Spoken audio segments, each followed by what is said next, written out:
Siapa saja sih yang bisa sombong itu, Mas? Jadi gini, orang itu dari punya sepeda terus punya motor, dia mulai muncul kesombongan. Dari punya motor menjadi punya mobil, tambah lagi kesombongan. Jadi dia terancam sebenarnya oleh kelemahan jiwa. Jadi setiap akses yang naik, akses yang berkembang, itu resikonya karena dia harus diwadahi oleh jiwa manusia yang lemah, maka eksesnya adalah kesombongan itu, keangkuhan.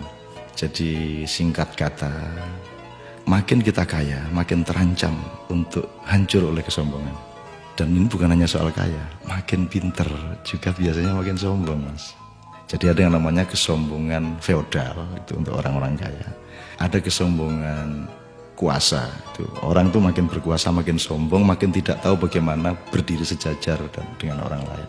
Jadi kekuasaan menciptakan kesombongan, kekayaan menciptakan kesombongan. Dan saya ingin mengatakan poin yang sebenarnya bukan itu. Kepandaian juga sangat berbahaya untuk memunculkan kesombongan kita. Dalam bahasa populer kita sebut keangkuhan intelektual.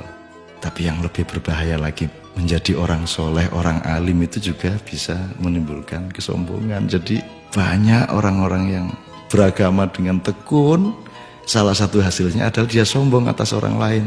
Diam-diam selalu merasa lebih hebat dari orang lain, lebih masuk surga daripada orang lain, lebih diterima Allah oleh orang lain. Jadi teman-teman sekalian, sesungguhnya ajaran yang paling dahsyat keindahannya adalah ajaran mengenai tawadhu, ajaran mengenai kerendahan hati. Jadi orang sholat, orang beribadah itu adalah latihan untuk mencampakkan diri, bukan untuk mengunggul dan menegakkan diri. Mencampakkan diri di hadapan Allah. Kita bersujud-sujud, tersungkur-sungkur, supaya kita siap untuk berlaku rendah hati kepada siapapun. Karena sekarang ini betul-betul bukan hanya orang kaya, bukan hanya orang kuasa, bukan hanya orang pintar, tapi orang alim juga sombong.